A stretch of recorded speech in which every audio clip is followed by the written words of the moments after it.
ನಾನಿವಾಗಿದ್ದೀನಿ ಮುಂಬೈ ಏರ್ಪೋರ್ಟಲ್ಲಿ.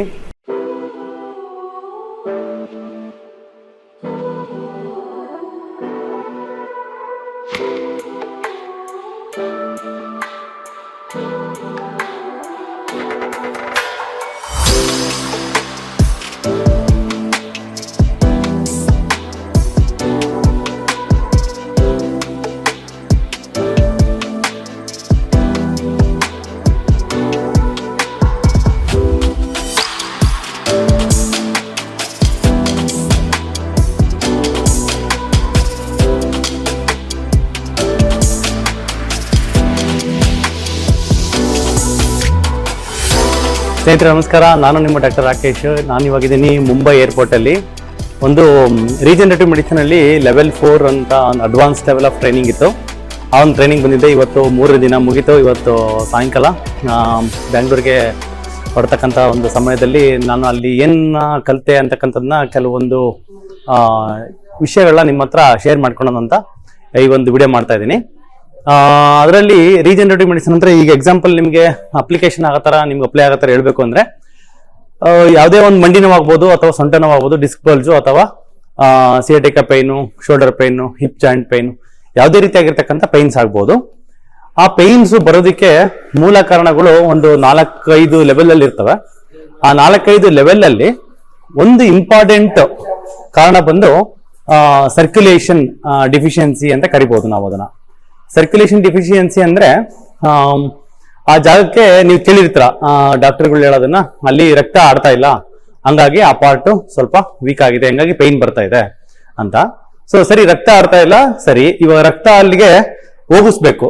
ರಕ್ತ ಹೋಗ್ಸೋದಿಕ್ಕೆ ಕೊಡ್ತಕ್ಕಂಥ ಒಂದೇ ಮೆಡಿಸಿನ್ ಅಂತಂದ್ರೆ ಅದು ಬಂದು ಬ್ಲಡ್ ಥಿನ್ನರ್ಸ್, ಅಂದ್ರೆ ಕೋಸ್ಪ್ರಿನ್ ಅಥವಾ ವಾರ್ಫೆರಿನ್, ಆ ತರ ಏನಾದರೂ ಕೆಲವು ಮೆಡಿಸಿನ್ಸ್ ನ ಕೊಡೋದು. ಬಟ್ ಇಲ್ಲಿ ನಾವು ಅದು ಕೊಟ್ಟರು ಕೂಡ ಅಲ್ಲಿ ಬ್ಲಡ್ ಸರ್ಕ್ಯುಲೇಷನ್ ಆಗೋದಿಲ್ಲ. ಯಾಕಂತಂದ್ರೆ ಬೇರೆ ಬೇರೆ ಕಾರಣಗಳು ಇರ್ತಾವ ಅದಕ್ಕೆ. ಸೊ ಹಂಗಾಗಿ ಆ ಒಂದು ಬ್ಲಡ್ ಸರ್ಕ್ಯುಲೇಷನ್ ನಾವು ರೀಎಸ್ಟಾಬ್ಲಿಷ್ ಮಾಡೋದು ಹೆಂಗೆ ಅಂತಕ್ಕಂಥದ್ದು ಇವತ್ತು ಒಂದು part. So blood circulation reestablish ಮಾಡೋದಕ್ಕೆ ಬಂದು ನಾವು ಈಗ ಇದನ್ನ 2 ರೀತಿ ಅರ್ಥ ಮಾಡ್ಕೊಳ್ಳೋಣ ಸ್ನೇಹಿತರೆ. ಒಂದು ಲೋಕಲ್, ಅಲ್ಲಿ ಆ ಜಾಗದ ರಕ್ತ ಹೋಗ್ತಾ ಇಲ್ಲ. ಇನ್ನೊಂದು ಸಿಸ್ಟಮಿಕ್, ಅಂದ್ರೆ ಕಂಪ್ಲೀಟ್ ಬಾಡಿನಲ್ಲಿ ಸರ್ಕ್ಯುಲೇಷನ್ ಅಲ್ಲಿ ಸ್ವಲ್ಪ ಪ್ರಾಬ್ಲಮ್ ಇದೆ ಅಂತ ತಿಳ್ಕೊಬಹುದು ಇದನ್ನ.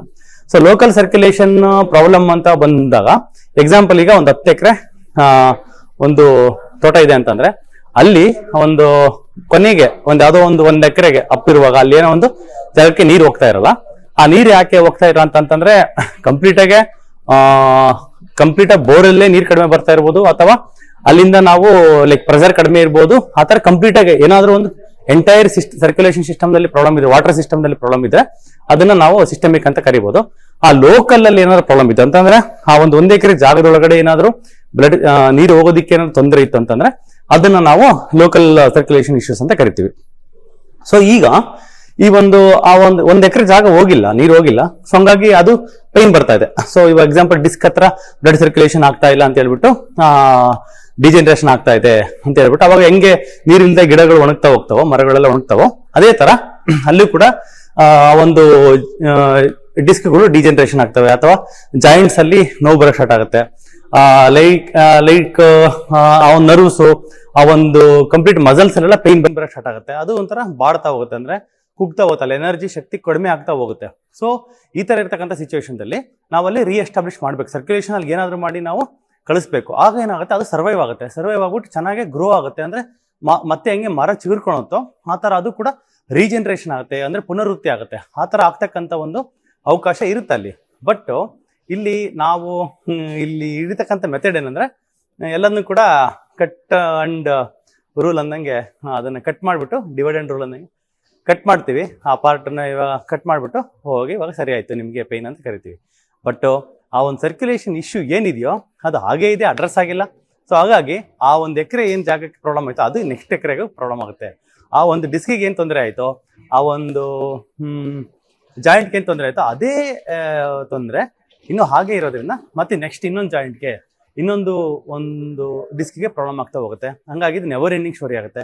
ಅದಕ್ಕೋಸ್ಕರ ನೀವು ನಮ್ಮೆಲ್ಲ ಪೇಷಂಟ್ನ ನೋಡಿರ್ತೀರಾ, ಒಂದ್ಸರಿ ಸರ್ಜರಿ ಮಾಡಿಸ್ಕೊಂಡಿರ್ತಾರೆ, ಕುತ್ತಿಗೆ ಸರ್ಜರಿ ಮಾಡಿಸ್ಕೊಂಡಿರ್ತಾರೆ, ಮತ್ತೆ ಸೊಂಟದ ಸರ್ಜರಿ ಒಂದು 6 ತಿಂಗಳಲ್ಲಿ ಸೊಂಟದ ಸರ್ಜರಿ ಮಾಡಿಸ್ಕೊಳಕ್ಕೆ ಕೇಳಿದ್ರು. ನಾವು ಭಯಪಟ್ಟು ನೋವೇ ಕಡಿಮೆ ಆಗಿಲ್ಲ, ಇನ್ನೇನಕ್ಕೆ ಮಾಡಿಸ್ಕೋಬೇಕು ಅಂತ ನಾವು ಮಾಡಿಸ್ಕೊಂಡಿಲ್ಲ ಅಂತಾರೆ. ಒಂದು ಮಂಡಿ ಸರ್ಜರಿ ಮಾಡಿಸ್ಕೊಂಡಿರ್ತಾರೆ. ಇವಾಗ ಇನ್ನೊಂದು ಮಂಡಿ ಸರ್ಜರಿಗೆ ಹೇಳಿದ್ರು, ಅದನ್ನ ಮಾಡಿಸ್ಕೊಂಡ್ರು ನೋವು ಕಡಿಮೆ ಆಗಿಲ್ಲ, ಅದಕ್ಕೆ ಇನ್ನೊಂದು ಮಂಡಿ ಏನಕ್ಕೆ ಮಾಡಿಸ್ಕೋಬೇಕು ಅಂತ ಮಾಡಿಸ್ಕೊಂಡಿಲ್ಲ ಅಂತಾರೆ.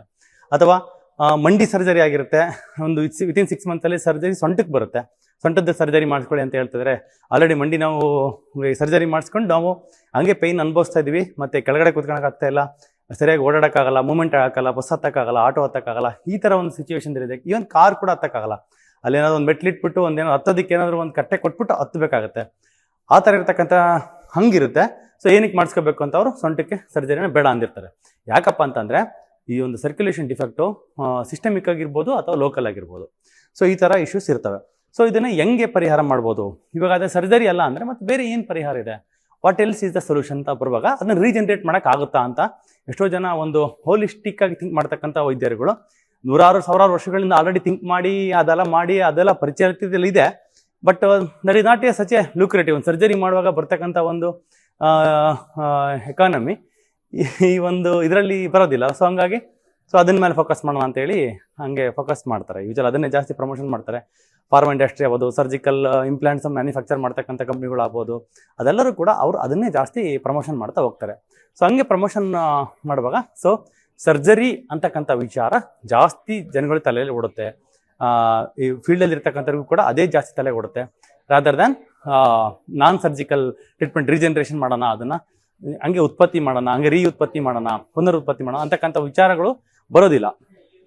ಸೊ ಹಿಂಗಿರುವಾಗ ನಾವು ಈ ಎಕ್ಸಾಂಪಲ್ ನೀವು ಹೇಳಿದರೆ, ಈಗ ಯೂಟ್ಯೂಬಲ್ಲಿ ಚೆಕ್ ಮಾಡಿ, ಯೂಟ್ಯೂಬಲ್ಲಿ ಸರ್ಜರಿ ಫಾರ್ ಹಿಪ್ ಜಾಯಿಂಟ್ ಅಂತ ಟೈಪ್ ಮಾಡಿ, surgical methods for hip joint ಅಂತ ಟ್ರೀಟ್ಮೆಂಟ್ ಫಾರ್ ಹಿಪ್ ಜಾಯಿಂಟ್ ಅಂತ ನೀವು ಟೈಪ್ ಮಾಡಿದರೆ, ಒಂದು ಸರ್ಚ್ ಕೊಟ್ಟರೆ ಆ ಸರ್ಚಿಗೆ ಮಿನಿಮಮ್ ಅಂದರೆ ಒಂದು surgical treatment for hip joint ಅಂತ ನೀವು ಟೈಪ್ ಮಾಡಿದರೆ ಅದಕ್ಕೆ ಒಂದು 2.5 ಲಕ್ಷ ಸರ್ಚಸ್ ಬರ್ತಾವಲ್ಲಿ, ಅಂದರೆ ಲೀಸ್ಟ್ ಅಷ್ಟು ಬರುತ್ತೆ. ಅದೇ non surgical treatment for hip joint ಅಂತ ಹಾಕಿದ್ರೆ ನಾಟ್ ಈವನ್ ಒಂದು 3000-4000 ಬರಲ್ಲ. ಅಂದರೆ 91% ಆಫ್ ದ ಸರ್ಚಸ್ ಬಂದು ಯೂಶಲಿ ಸರ್ಜಿಕಲ್ ಮೆಥಡ್ಸ್ಗೆ ಇರುತ್ತೆ, ಸರ್ಜಿಕಲ್ ಪ್ರಮೋಷನ್ಗೋಸ್ಕರನೇ ಇದಿರುತ್ತೆ. 9 to 10% ಮಾತ್ರ ನಾನ್ ಸರ್ಜಿಕಲ್ ಮೆಥಡ್ಸ್ಗೆ ಇರುತ್ತೆ, ನಾನ್ ಸರ್ಜಿಕಲ್ ಅಪ್ರೋಚಸ್ಗೆ ಇರುತ್ತೆ. ಸೊ ಈ ಒಂದು ನಾನ್ ಸರ್ಜಿಕಲ್ ಮೇಲೆ ಟ್ರೀಟ್ಮೆಂಟ್ ಅಷ್ಟು ಚೆನ್ನಾಗಿದೆ. ಯಾಕಂದರೆ ಈಗ ಇವತ್ತು ನಡೆದಿರ್ತಕ್ಕಂಥ ಒಂದು ಕಾನ್ಫರೆನ್ಸ್ ಆ್ಯಂಡ್ ಟ್ರೈನಿಂಗಲ್ಲಿ ಮೋರ್ ದ್ಯಾನ್ ಒಂದು ಎಷ್ಟು ಅಂತಂದರೆ ಒಂದು 30 to 40 ಡಾಕ್ಟರ್ಸ್ ಇದ್ದರು. Across from India, across from different parts of the globe, ವರ್ಲ್ಡಿಂದ ಬಂದಿರತಕ್ಕಂಥ ನೇಪಾಳ, ದೆನ್ UK, US ಆ ಕಡೆಯಿಂದ ಬಂದಿರತಕ್ಕಂಥ ಡಾಕ್ಟರ್ಸ್ಗಳೆಲ್ಲ ಇದ್ದರು. ಸೊ ಇವರೆಲ್ಲ ನಾನ್ ಸರ್ಜಿಕಲ್ ಟ್ರೀಟ್ಮೆಂಟ್ ಮೇಲೆ, ರೀಜನರೇಟಿವ್ ಮೆಡಿಸಿನ್ ಮೇಲೆ ಒಂದು ಕ್ವೈರಿ ಹಾಕೊಂಬಿಟ್ಟು ನಾನು ಟ್ರೀಟ್ಮೆಂಟ್ ಮಾಡಬೇಕು, ಚೆನ್ನಾಗಿ ಮಾಡಬೇಕು, ಜನಗಳನ್ನ ನಾನು ಪೇಷಂಟ್ಸ್ ಚೆನ್ನಾಗಿ ಮಾಡಬೇಕು ಅನ್ನೋ ಉದ್ದೇಶದಿಂದ ಬಂದಿರತಕ್ಕಂಥವ್ರು. ಸೊ ಈಗ ಪಾಯಿಂಟ್ಸಿಗೆ ಬರೋಣ. ಅಂದರೆ ಏನೇನು ಮಾಡ್ಬೋದು ಅಂತಂದರೆ, ಈಗ non surgical treatment, regenerative medicine, local ಟ್ರೀಟ್ಮೆಂಟ್ಗೆ, ಲೋಕಲ್ ಸರ್ಕ್ಯುಲೇಷನ್ ರೀಎಸ್ಟಾಬ್ಲಿಷ್ ಮಾಡೋದಕ್ಕೆ there are so many methods. ಅಂತಂದರೆ ಈಗ ಆ ಜಾಗ ಸರ್ಕ್ಯುಲೇಷನ್ ಡಿಫಿಷಿಯನ್ಸಿ ಆಗಿದೆ, ಸರ್ಕ್ಯುಲೇಷನ್ ಡಿಫಿಷಿಯನ್ಸಿ ಆಗಿರೋ ಜಾಗಕ್ಕೆ ನಾವು ಅಲ್ಲಿ ಅಂದರೆ ಶಕ್ತಿ ಕಡಿಮೆ ಆಗಿದೆ, ಅಂದರೆ ಗ್ಲೂಕೋಸ್ ಎನರ್ಜಿ ಇಲ್ಲ ಒಂದು, ಇನ್ನೊಂದೇನು ಆಕ್ಸಿಜನ್ ಕಡಿಮೆ ಆಗಿದೆ, ವಿಟಮಿನ್ಸ್ ಕಡಿಮೆ ಆಗಿದೆ. ಇಷ್ಟು ಕಡಿಮೆ ಆಗಿರೋದ್ರಿಂದ ಆ ಜಾಗ ಕ್ಷೀಣಿಸಿದೆ ಅಥವಾ ತುಂಬ ಕಡಿಮೆ ಡಿಜನರೇಷನ್ ಆಗ್ತಾ ಇದೆ ಅಂತಕ್ಕಂಥದ್ದು ನಾವು ತಿಳ್ಕೊಬೋದು. ಇನ್ನೊಂದು, ನಾವು ಈ ಒಂದು ಜಾಗಕ್ಕೆ ನಾವು ಏನು ಇದು ಮಾಡ್ಬೋದು ಅಂದರೆ, ಆ ಒಂದು ಲೋಕಲ್ ಇಂಜೆಕ್ಷನ್ಸ್ ಕೊಡ್ಬೋದು. ಇಂಜೆಕ್ಷನ್ಸಲ್ಲಿ ಏನಿರುತ್ತೆ, ಯಾವುದೇ ಸ್ಟಿರಾಯ್ಡ್ಸ್ಗಳನ್ನ ಮಿಕ್ಸ್ ಮಾಡೋಂಗಿಲ್ಲ, ಮಿಕ್ಸ್ ಮಾಡಬಾರ್ದು. ಸೊ ಆ ಜಾಗಕ್ಕೆ ನಾವು ಗ್ಲೂಕೋಸ್ ಅಂದರೆ ಎನರ್ಜಿ ಅಂದರೆ ಏನು, ಗ್ಲೂಕೋಸ್ಗೆ ಅಂತಕ್ಕಂಥದ್ದು ಡೆಕ್ಸ್ಟ್ರೋಸ್ ಅಂತ ಒಂದು ಕಾಂಬಿನೇಷನ್ ಆಫ್ ಇಂಜೆಕ್ಷನ್ ಇರುತ್ತೆ ಅದರಲ್ಲಿ. ಮತ್ತು ನೆಕ್ಸ್ಟು ಆಕ್ಸಿಜನ್, ಅಂದರೆ ಅಲ್ಲಿ ಆಕ್ಸಿಜನ್ ಕಡಿಮೆ ಆಗಿದೆ. ಇವಾಗ ಒಂದು ಜಾಗಕ್ಕೆ ನಾವು ವೀಕ್ ಆಗಿದೆ ಅಂತಂದರೆ ಅಲ್ಲಿ ಆಕ್ಸಿಜನ್ ಕೂಡ ಕೊರತೆ ಇರುತ್ತೆ. ಆಕ್ಸಿಜನ್ ಕೊರತೆಗೋಸ್ಕರ ಅಲ್ಲಿ ನಾವು we can give oxygen include ಮಾಡ್ಕೊಂಬಿಟ್ಟು ಕೊಡ್ಬೋದು ಇಂಜೆಕ್ಷನ್ನು. ನೆಕ್ಸ್ಟ್ ಥರ್ಡ್ ಪಾಯಿಂಟ್ ಬಂದು ವಿಟಮಿನ್ಸ್ ಎಲ್ಲ ನರಿಶ್ಮೆಂಟು ಹೋಗ್ಬಿಟ್ಟಿರುತ್ತೆ. ಯಾಕೆ ವಿಟಮಿನ್ಸ್ ಎಲ್ಲ ಹೋಗಿರುತ್ತೆ ಅಂತಂದರೆ, ಬಿಕಾಸ್ ಆಫ್ ಅದರಲ್ಲಿ ಆಲ್ಮೋಸ್ಟು ಎಷ್ಟೊಂದು ಇದೆಲ್ಲ ಕಡಿಮೆ ಇರುತ್ತಲ್ಲ, ಅಷ್ಟು ಸರ್ಕ್ಯುಲೇಷನ್ ಹೋಗಿರೋದಿಲ್ಲ. ಹಂಗಾಗಿ ಎಲ್ಲ ವಿಟಮಿನ್ಸು, ವಿಟಮಿನ್ B12 ಆಗ್ಬೋದು, ವಿಟಮಿನ್ D ಆಗ್ಬೋದು, ವಿಟಮಿನ್ ಕ್ಯಾಲ್ಸಿಯಮ್ ಆಗ್ಬೋದು, ಎಲ್ಲ ಮಿನರಲ್ಸ್ಗಳು ಕೂಡ ಡೌನ್ ಆಗಿರುತ್ತೆ. ಹಿಂಗೆ ಡೌನ್ ಆಗಿರ್ತಕ್ಕಂಥ ಒಂದು ಸಿಚುವೇಷನ್ದಲ್ಲಿ ನಾವು ಆ ಜಾಗಕ್ಕೆ ಇದೇ ಕಾಂಬಿನೇಷನ್ನ ಒಂದು ಇಂಜೆಕ್ಷನ್ ಮಾಡಿಬಿಟ್ಟು ಅಲ್ಲಿ ಇಂಜೆಕ್ಷನ್ನ ಪ್ರಿಕ್ ಮಾಡಬೇಕು. ಆಗ ಏನಾಗುತ್ತೆ, ಅದು ರೀಜನರೇಟ್ ಆಗಿ ಸ್ಟಾರ್ಟ್ ಆಗುತ್ತೆ, ಅದು ಮತ್ತೆ ಪುನರುತ್ತಿ ಆಗಕ್ಕೆ ಸ್ಟಾರ್ಟ್ ಆಗುತ್ತೆ. ಸೊ ಇದು ಲೋಕಲ್ ಪ್ರಾಬ್ಲಮ್ ಸಾಲ್ವ್ ಮಾಡುತ್ತೆ. ಎಷ್ಟು ಸರಿ ಈ ಥರ ಇಂಜೆಕ್ಷನ್ ತಗೋಬೇಕಂದ್ರೆ ಅದು ಒಂದು ಶಕ್ತಿ ಬರೋ ತನಕ ನಾವು ಆ ಇಂಜೆಕ್ಷನ್ ಅದು ಮತ್ತೆ ಇಂಡಿಪೆಂಡೆಂಟ್ ಆಗಿರೋದಕ್ಕೆ ಮಾಡಬೇಕು. ಅದ್ರ ಜೊತೆಗೇನೆ ನಾವು ಸಿಸ್ಟಮಿಕಲ್ಲಿ ಸರ್ಕ್ಯುಲೇಷನ್ ಜಾಸ್ತಿ ಮಾಡಬೇಕು. ಸಿಸ್ಟಮಿಕ್ ಸರ್ಕ್ಯುಲೇಷನ್ ಅಂತಂದರೆ, ಈಗ ರಕ್ತ ಏನು ಅಲ್ಲಿಗೆ ಹೋಗ್ತಾ ಇರುತ್ತೋ ಅಲ್ಲಿಗೆ ರಕ್ತನಾಳಗಳು ಕೆಟ್ಟಿರ್ತವೆ, ಇನ್ಫ್ಲಮೇಷನ್ ಆಗಿರುತ್ತೆ. ಈ ಒಂದು ಸಿಸ್ಟಮಿಕಲ್ ನಾವು ಚೆನ್ನಾಗಿ ಮಾಡೋದಕ್ಕೆ ಒಂದು we can focus on vitamin C injections, high dose vitamin C injection ಕೊಡುವಾಗ ಎಲ್ಲ ಬ್ಲಾಕೇಜಸ್ ಎಲ್ಲ ರಿಮೂವ್ ಆಗ್ಬಿಟ್ಟು ಅಲ್ಲಿ ಮತ್ತೆ ಪುನಶ್ಚೇತನಗೊಳ್ಳೋದಕ್ಕೆ ಸಪೋರ್ಟ್ ಆಗುತ್ತೆ.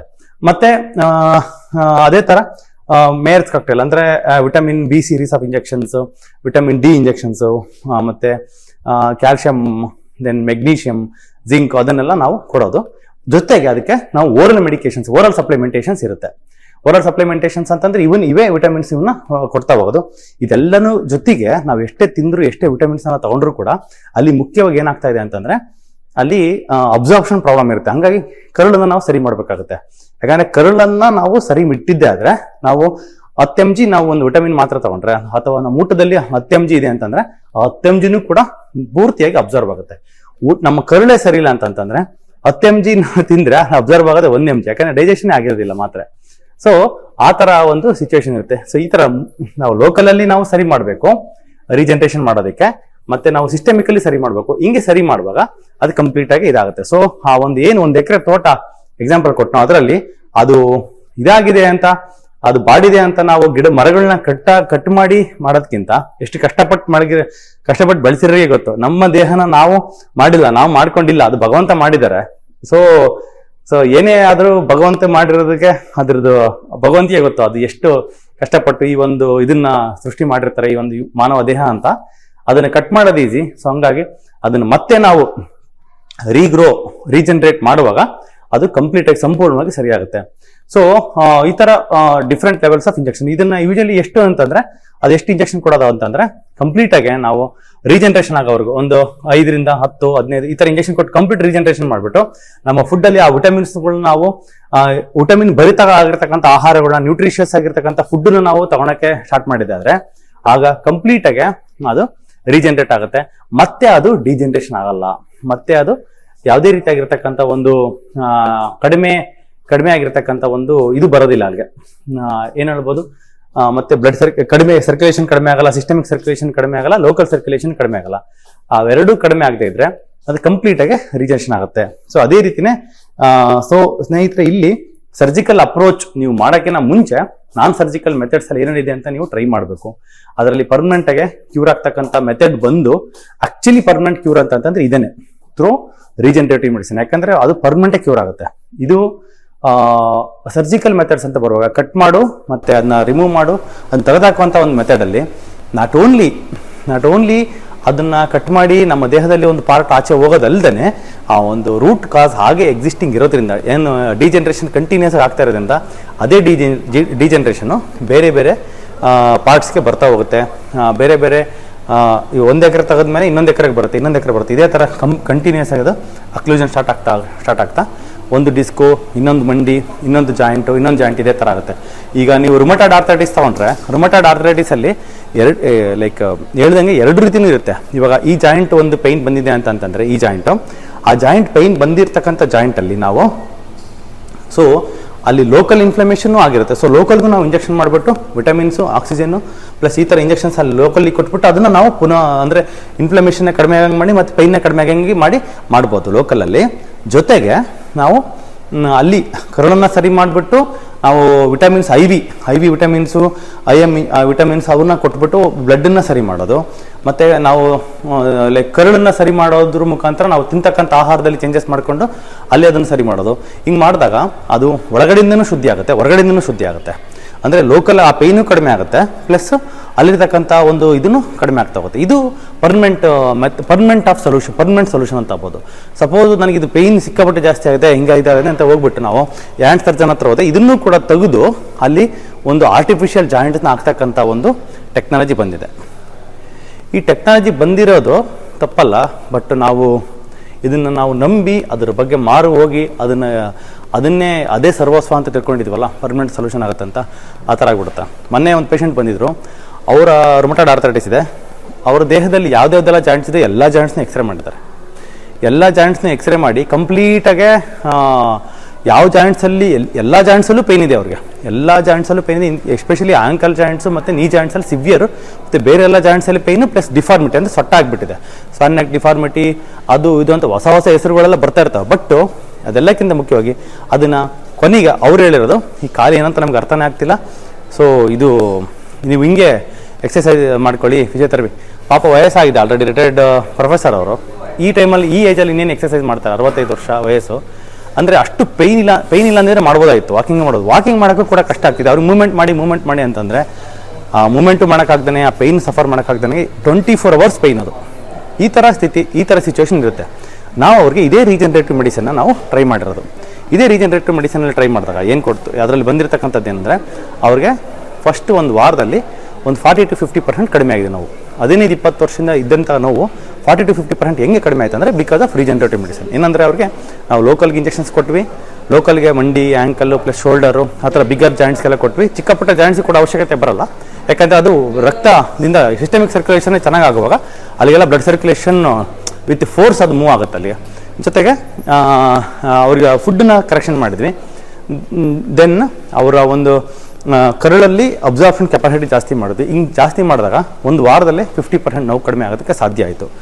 ಆ ಒಂದು ಬ್ಯೂಟಿಫುಲ್ ಆಗಿರತಕ್ಕಂಥ ಒಂದು ಅಡ್ವಾನ್ಸ್ಡ್ ಲೆವೆಲ್ 4 ಕಾನ್ಫರೆನ್ಸ್ ಕಮ್ ಟ್ರೈನಿಂಗಿಗೆ ಇಲ್ಲಿ ಮುಂಬೈಗೆ ಬಂದಿದ್ದು. ಈ ಮುಂಬೈನಲ್ಲಿ ಅದೇ ಮೇನ್ಲಿ ಇಷ್ಟ ಆಗಿದೆ ಏನಂತಂದರೆ ಈ ಟ್ರೈನಿಂಗ್ ಕಂಟಿನ್ಯೂಸ್ ಆಗಿತ್ತು. ಲೈಕ್ ಬೆಳಗ್ಗೆ ಆಲ್ಮೋಸ್ಟ್ 8:30 ರಾತ್ರಿ ಒಂದು 8-9 ಗಂಟೆವರೆಗೂ ಡೈಲಿ ಒಂದು 12 hours with beautiful case presentations ಎಲ್ಲೆಲ್ಲಿಂದ ಬಂದಿರತಕ್ಕಂಥ ವೈದ್ಯರುಗಳು ಇದನ್ನು ಈ ಮೆಥಡ್ನ ಯೂಸ್ ಮಾಡಿಕೊಂಡು ಎಷ್ಟು ಜನ ಪೇಷಂಟ್ಸ್ಗೆ ಕ್ಯೂರ್ ಮಾಡ್ತಾ ಇದ್ದಾರೆ, ಅವ್ರಿಗೆ ಏನೇನೆಲ್ಲ ಯಾವ್ಯಾವ ಥರದ ಕೇಸಸ್ಗಳನ್ನ ಕ್ಲಿಯರ್ ಮಾಡ್ತಾ ಇದ್ದಾರೆ ಅಂತಕ್ಕಂಥ ಅವ್ರದ್ದು ಬಿಫೋರ್ ಆ್ಯಂಡ್ ಆಫ್ಟರ್ ಟ್ರೀಟ್ಮೆಂಟ್ ವೀಡಿಯೋಸ್ನೆಲ್ಲ ಪ್ರೆಸೆಂಟ್ ಮಾಡಿರ್ತಕ್ಕಂಥ ಒಂದು ನಿದರ್ಶನಗಳು ತುಂಬ ಇದ್ವು. ಸೊ ಆ ನಿದರ್ಶನಗಳಿಂದನೇ ನಮಗೂ ಇಷ್ಟು ಜ್ಞಾನಗಳು ಸಿಕ್ಕಿರೋದು, ಜ್ಞಾನಾರ್ಜನೆ ಸಿಕ್ಕಿರೋದು, ನಾಲೆಡ್ಜ್ ಸಿಕ್ಕಿರೋದು. ಪ್ಲಸ್ ಇದನ್ನು ನಾವು ಕಾನ್ಫಿಡೆಂಟಾಗೆ ನಮ್ಮ ಒಂದು ಪೇಷಂಟ್ಸ್ಗೆ ನಾವು ಟ್ರೀಟ್ಮೆಂಟ್ ಕೊಡೋದಕ್ಕೆ ಸಾಧ್ಯ ಆಗ್ತಾ ಇದೆ. ಅವರೆಲ್ಲರಿಗೂ ನನ್ನ ಒಂದು ಕೃತಜ್ಞತೆ, ಧನ್ಯವಾದಗಳು ಇರುತ್ತೆ. ಯಾಕಂದರೆ ಅವರು ನಮಗೆಲ್ಲ ಇದೆಲ್ಲ ಹೇಳ್ಕೊಟ್ಟಿದ್ದಾರೆ. ಸೊ ಇಲ್ಲಿ ಇದು ಒಂದು ಪ್ರೋಗ್ರಾಮ್ ಬಂದು ಇಷ್ಟೊಂದು ಲೆವೆಲ್ಸ್ ಆಫ್ ಟ್ರೈನಿಂಗ್ ಬಂದಿರತಕ್ಕಂಥ ಉದ್ದೇಶ ಬಂದು ಇತ್ತೀಚೆಗೆ ಎಸ್ಪೆಷಲಿ ಕೋವಿಡ್ ಆದ್ಮೇಲಿಂದ ಈ ಒಂದು ನಾನ್ ಸರ್ಜಿಕಲ್ ಟ್ರೀಟ್ಮೆಂಟ್ಸ್ ಜಾಸ್ತಿ ಆಗ್ತಾ ಇದೆ. ಇದನ್ನ ಒಂದು ಪ್ರಚಲಿತವಾಗಿ ಇದು ಜಾಸ್ತಿ ಆಗ್ತಾ ಇದೆ. ಯಾಕಂತಂದ್ರೆ ಜನಗಳಿಗೂ ಸಾಕಾಯ್ತು. ಸೊ ನೋಡ್ತಾ ಇದ್ದಾರೆ, ಅವರು ಸರ್ಜರಿ ಮಾಡಿಸ್ಕೊಂಡ್ರು ಕೂಡ ನೋವು ಆಗ್ತಾ ಇಲ್ಲ. ಸರ್ಜರಿ ಮಾಡಿಸ್ಕೊಳ್ಳುವಾಗ ಅಕೌಂಟ್ ಇಲ್ದರ ದುಡ್ಡು ಖಾಲಿ ಆಯಿತು. ಒಬ್ರು ಹೇಳ್ತಾ ಇದ್ರು ನಮ್ಮ ಪೇಷಂಟು, ಸರ್ ಇದೆಲ್ಲ ಟ್ರೀಟ್ಮೆಂಟ್ ತಗೊಂಡು ನನಗೆ ಅಕೌಂಟ್ 0 ಆಯ್ತೇ ಹೊರತು ಒಂದು ಚೂರು ನೋವು ಕಡಿಮೆ ಆಗಿಲ್ಲ ಅಂತ. ಅದು ಇನ್ನೂ ಫ್ರಸ್ಟ್ರೇಷನ್ ಆಗುತ್ತೆ ನಮಗೆ.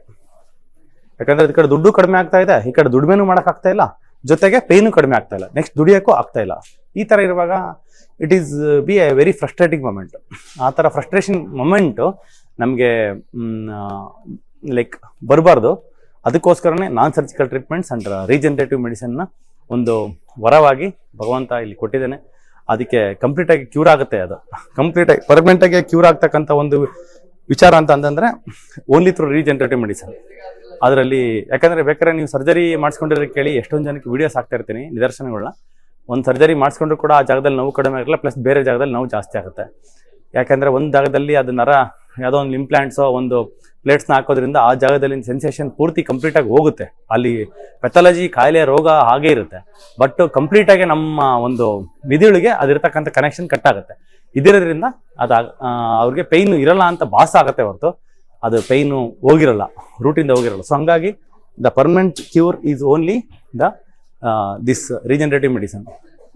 ಸೊ ಅದಕ್ಕೆ ಎಲ್ಲ ಪಾರ್ಟ್ಸ್ಗೂ ಎಲ್ಲೆಲ್ಲೆಲ್ಲ ಪೈನ್ ಇರುತ್ತೋ, ಇನ್ಕ್ಲೂಡಿಂಗ್ ಶೋಲ್ಡರ್ ಆಗ್ಬೋದು, and upper back, lower back, then hip joint, thigh, ಮೀನ್ಕಂಡ, ಮಂಡಿ, ಆಂಕಲ್ಲು, ಮತ್ತು ಕಾಲಲ್ಲಿ ಬೆರಳುಗಳು, gouty arthritis, then spondylosis, cervical spondylosis, lumbar spondylosis, frozen shoulder, and then rheumatoid arthritis, ಎಲ್ಬೋದಲ್ಲಿ tennis elbow, golfer's elbow, including TM joint. ಈ ಒಂದು joint ಕೂಡ involve ಆಗಿರ್ತಕ್ಕಂಥ from small joints to all big joints, from small nerve to all bigger nerve, small muscle to all bigger muscles. ಇದನ್ನ locally and systemically ಎರಡು ರೀತಿ ನಾವು treatment ಕೊಡೋದ್ರಿಂದ ಇದು ಕಂಪ್ಲೀಟಾಗಿ ಕ್ಯೂರ್ ಆಗೋದಕ್ಕೆ ಸಾಧ್ಯ, ಕಂಪ್ಲೀಟಾಗಿ ಕ್ಯೂರ್ ಆಗುತ್ತೆ ಅಂತಕ್ಕಂಥದ್ದನ್ನೇ ಇಲ್ಲಿ ಎಸ್ಟಾಬ್ಲಿಷ್ ಮಾಡಿರೋದು.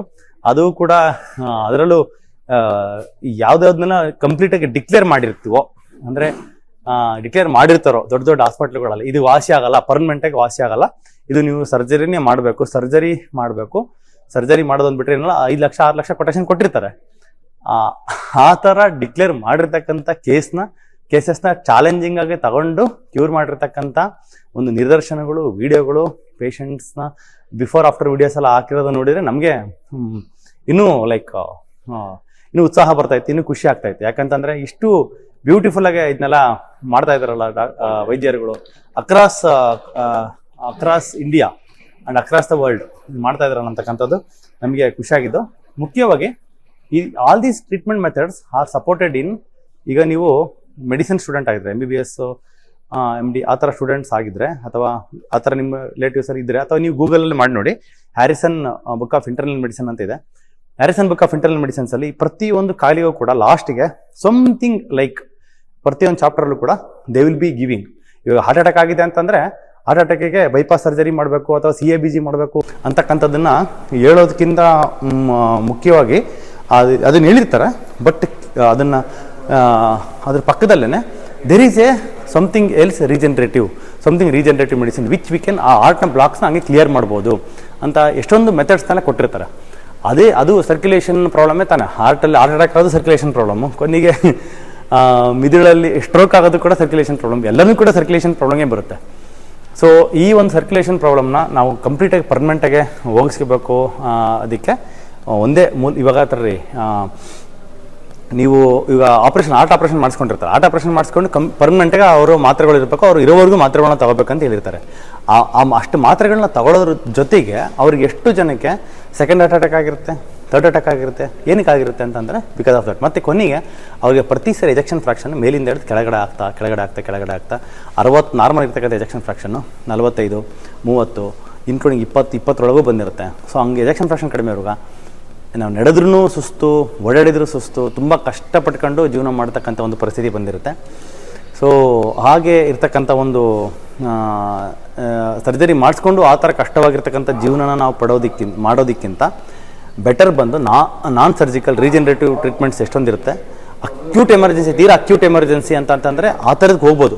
ಬಟ್ ಅಕ್ಯೂಟ್ ಎಮರ್ಜೆನ್ಸಿ ಅನ್ನೋದು ಯೂಶಲಿ ಪೈನಲ್ಲಿ ಯಾವುದೂ ಬರೋದಿಲ್ಲ. ಸುಮ್ಮನೆ ಹೇಳ್ತಾರೆ ಈಗ ಸೊಂಟದಲ್ಲಿ ಅಕ್ಯೂಟ್ ಡಿಸ್ಪಲ್ಜ್ ಆದರೆ ಇವರಿಗೆ ಕೈ ಬಿದ್ದೋಗ್ಬಿಡ್ತವೆ, ಕಾಲು ಬಿದ್ದೋಗ್ಬಿಡ್ತವೆ, ಆಮೇಲೆ ರೀಸೆಸ್ ಕಟ್ ಆಗುತ್ತೆ, ಲೆಟ್ರಿನ್ ಕಟ್ ಆಗುತ್ತೆ, ಅವ್ರಿಗೆ ಕಂಪ್ಲೀಟಾಗಿ ಬರೋದೇ ಇಲ್ಲ, ಈ ಥರ ಎಲ್ಲ ಹೇಳ್ತಾರೆ. ಇದೆಲ್ಲ ಲೈಕ್ ಐಫೈ ಆಗಿ ಯೂಸ್ ಮಾಡ್ತಕ್ಕಂಥ ವರ್ಡ್ಸು ಮತ್ತು ಐಫೈ ಆಗಿ ಹೇಳ್ತಕ್ಕಂಥವು.